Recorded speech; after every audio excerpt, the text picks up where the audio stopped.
Hello student, welcome on my channel. आज मैं आपके लिए पास्ट टेंस का सेकंड टेंस यानी कि पास्ट कंटिन्यूस लेकर आई हूँ। जो पहला टेंस था पास्ट इंडेफिनिट वो मैं पिछले वीडियो में बता चुकी हूँ। अब करेंगे हम past continuous. Past continuous tense की पहचान क्या होती है? रहा था, रही थी, रहे थे। इसका मतलब कोई काम पुराने समय में चल रहा था, ठीक है, तो उसके लिए हम पास्ट कंटिन्यूस का टेंस का प्रयोग करते हैं, यानी कि पहचान में रहा था, रही थी या फिर रहे थे ऐसे लगाते हैं, या फिर इसको पहचानने का यही तरीका होता है। अब इसका रूल देखिए। रूल क्या है कि पास्ट कंटिन्यूस टेंस को बनाने का रूल क्या होता है कि हम सब्जेक्ट लिखते हैं, सब्जेक्ट के बाद वाज या वर दोनों में से कोई एक लगा देते हैं, उसके बाद वर्ब की पहली फॉर्म लगाते हैं, उसके बाद उसमें आईएनजी लगाते हैं, फिर ऑब्जेक्ट लगाते हैं, फिर क्वेश्चन मार्क। फॉर एग्जाम्पल, अगर सेंटेंस में आई होगा तो उसमें उसके साथ हम वॉज का प्रयोग करेंगे। अगर सब्जेक्ट में ही शी इट होगा तभी भी हम वॉज का प्रयोग करेंगे। अगर सब्जेक्ट में सिंगुलर नाउन होगा तभी भी हम वॉज का प्रयोग करेंगे। अगर सब्जेक्ट में यू वी दे और प्लूरल नाउन हुआ, यानी कि यू वी दे के साथ साथ अगर कोई प्लूरल नाउन होगा तो हम वर्ग का इस्तेमाल करेंगे। तो इस तरीके से ये इसके रूल हैं। तो आइए देखते हैं सबसे पहले अफर्मेटिव सेंटेंस यानी कि सिंपल सेंटेंस कैसे बनाया जाता है।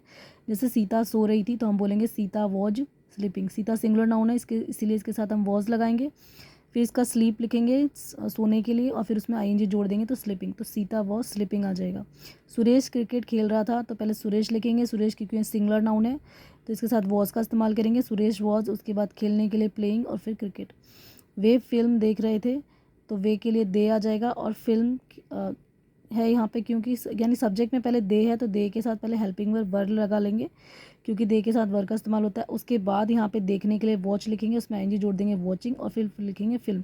तो यानी कि वे फिल्म देख रहे थे तो इसका आ जाएगा दे वर वॉचिंग फिल्म। नेक्स्ट आता है नेगेटिव यानी कि नकारात्मक सेंटेंस। नहीं में जो सेंटेंस बनते हैं उनका रूल क्या होता है?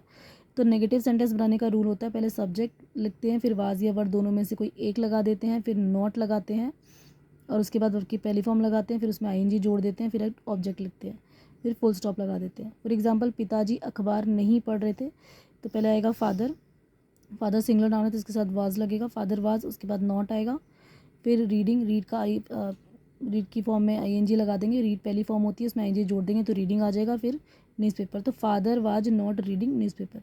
कुत्ते नहीं भौंक रहे थे तो यहाँ पे कुत्ते के लिए डॉग्स लगेगा, क्योंकि एक से ज़्यादा है तो एस लग जाएगा डॉग्स, फिर उस डॉग्स के साथ वर आएगा, फिर नॉट आएगा, और उसके बाद बार्किंग आएगा, तो डॉग्स वर नॉट बार्किंग। आइए चलते हैं नेक्स्ट पेज पर।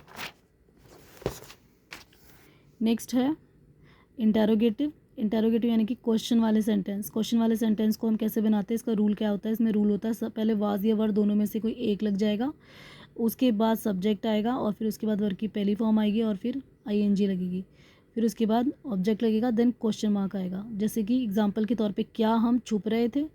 तो इसमें क्या के लिए हम क्या करेंगे, वॉज या वर दोनों में से कोई सी एक को आगे लगाएंगे। तो क्योंकि यहाँ पे हम लिखा है तो हम के साथ वर आएगा, तो वर आगे आ जाएगा वर, उसके बाद वी आएगा, फिर हाइड लगेगा छुपने के लिए, और उसमें आईएनजी जुड़ जाएगा हाइडिंग, फिर उसके बाद क्वेश्चन मार्क, तो वर वी हाइडिंग। क्या मैं फल काट रहा था?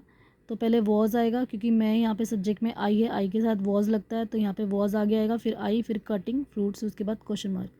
फिर डब्ल्यू एच फैमिली में क्या करेंगे हम? डब्ल्यू एच फैमिली के लिए रूल क्या होता है? डब्ल्यू एच फैमिली का रूल गलती से यहाँ पे लिख गया है तो बच्चों यहाँ पे देख लेना, ठीक है। यहाँ पे मैंने एक एग्जाम्पल लिख दिया तो हम इसको बाद में पढ़ लेंगे, तो पहले रूल पढ़ लेते हैं। तो रूल में हम पहले डब्ल्यू एच का वर्ड लगा देंगे, उसके बाद वॉज या वर्ड दोनों में से कोई एक लगा देंगे, फिर सब्जेक्ट लगाएंगे, फिर वर्ड की पहली फॉर्म लगाएंगे, और उसमें आईएनजी को जोड़ देंगे, इस तरीके से यहाँ पे आईएनजी दिखाई दे रहा होगा आपको। फिर प्लस ऑब्जेक्ट लगा देंगे, और फिर क्वेश्चन मार्क लगा देंगे। अब फॉर एग्जांपल है कि क्यारा क्यों खेल रही थी, तो पहले क्यों जो क्वेश्चन वर्ड है उसकी इंग्लिश लिख लेंगे, यानी कि वाई। क्यों की इंग्लिश क्या होती है? वाई, तो वाई, उसके बाद क्यारा सिंगुलर नाउन है तो यहाँ पे वॉज लगेगा, तो वाई वॉज क्यारा, फिर प्लेइंग, और उसके बाद क्वेश्चन मार्क। श्याम कैसे पढ़ रहा था, तो पहले कैसे के लिए क्वेश्चन वर्ड के लिए हाउ लगा देंगे, हाउ, फिर उसके बाद वॉज लगाएंगे क्योंकि वॉज श्याम सिंगुलर नाउन है, तो हाउ वॉज श्याम, उसके बाद स्टडिंग आएगा, फिर क्वेश्चन मार्क, तो हाउ वाज श्याम स्टडिंग। अब इसी तरीके से इनका फिलिंग द ब्लैंक्स भी देख लेते हैं।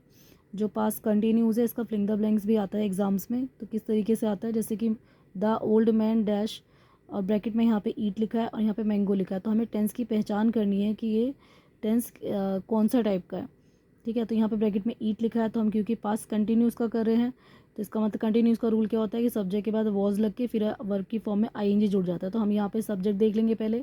सब्जेक्ट में सिंगुलर नाउन ओल्ड मैन लिखा है तो इसलिए हम यहाँ पे हम वॉज लगा देंगे, और उसके बाद ये जो ईट लिखा है इसमें आईएनजी जोड़ देंगे तो ईटिंग आ जाएगा। तो इस तरीके से एग्जाम में आपको फिलिंग द ब्लैंक्स में ही फिलिंग द ब्लैंक्स चूज़ भी करना होगा ऑप्शन वाले में, या फिर खुद से फिल भी करना होगा। नेक्स्ट है वी डैश फिर यहाँ पे ब्रैकेट में प्ले लिखा है टुगेदर, तो यहाँ ब्रैकेट में प्ले लिखा हुआ है यानी कि ये वर्ब है। और हमें क्या कहते हैं, हम कौन सा पास्ट कंटिन्यूस टेंस करें, तो पास्ट कंटिन्यूस के रूल के हिसाब से वी के साथ वर आ जाएगा, पहले वर्ब लगा देंगे, उसके बाद ये जो प्ले वर्ब लिखा है इसमें आईएनजी जोड़ के प्लेइंग लिख देंगे, तो वी वर प्लेइंग टुगेदर। इस तरीके से फिलिंग द ब्लैंक्स भर जाएगा। फिर आता है we dash when earthquake come, तो यहाँ पे ब्रैकेट में स्लीप लिखा है यानी कि ये वर्ब की फॉर्म है। अब हम क्योंकि पास्ट कंटिन्यूस कर रहे हैं तो पास्ट कंटिन्यूस के रूल के हिसाब से यहाँ पे सब्जेक्ट वी के साथ वर आएगा तो वर लगा देंगे, फिर स्लीप का स्लीपिंग आ जाएगा, तो we were sleeping when earthquake come. तो फिलिंग द ब्लैंक्स में इस तरीके से फिल किया जाता है। ही डैश, उसके बाद यहाँ पे नॉट गो लिखा है, नॉट गो, उसके बाद टू स्कूल। ब्रैकेट में जब नॉट गो लिखा होता है तो इसका मतलब ये नेगेटिव है, ठीक है। तो हम पास्ट कंटिन्यूस बना रहे हैं तो पास्ट कंटिन्यूस के नेगेटिव में हम क्या करते हैं, सब्जेक्ट के बाद वॉज लगा देंगे क्योंकि सब्जेक्ट ही है, उसके बाद नॉट लगाएंगे और फिर वर्ब की पहली फॉर्म में आईएनजी जोड़ देंगे, तो ही वॉज नॉट गोइंग। इस तरीके से इसको हम टेंस के अकॉर्डिंग फिल कर देंगे। डैश, उसके बाद आइसक्रीम, और यहाँ पे ब्रैकेट में ईट लिखा हुआ है, तो इसमें क्वेश्चन मार्क भी लगा हुआ है, तो क्वेश्चन मार्क को देखते ही हम पहचान जाएंगे कि ये इंटरोगेटिव सेंटेंस है, इसलिए यहाँ पे वॉज पहले लगा देंगे, फिर ही लगा देंगे, ठीक है, वॉज शी, और उसके बाद ईट का जो ये जो ईट लिखा है इसकी वर्ब में आईएनजी लगा देंगे, तो वॉज शी ईटिंग आइसक्रीम। तो इस तरीके से इसका इंटरोगेटिव का फिलिंग द ब्लैंक्स कंप्लीट हो जाएगा। उसके बाद आता है WH का फिलिंग द ब्लैंक्स, जैसे कि डैश, उसके बाद प्ले फुटबॉल फ्लूट लिखा है, सॉरी, तो यहाँ पे वर्ब में प्ले है, तो हम क्या करेंगे कि क्वेश्चन मार्क यहाँ पे लगा देंगे कि वाई, क्वेश्चन वर्ड यहाँ पे लगा देंगे वाई, उसके बाद वर शी प्लेइंग फ्लूट। तो इस तरीके से इसका WH फैमिली का भी फिलिंग द ब्लैंक्स कंप्लीट होता है। आई होप आपको मेरी वीडियो बहुत पसंद आई होगी। अगर इसे पसंद कर दे तो लाइक शेयर कर दीजिए, अपने दोस्तों में बांट दीजिए और मेरे चैनल को सब्सक्राइब कर लीजिए। आपको ऐसे नए नए इन्फॉर्मेटिव वीडियोस मिलते रहेंगे। Thank you.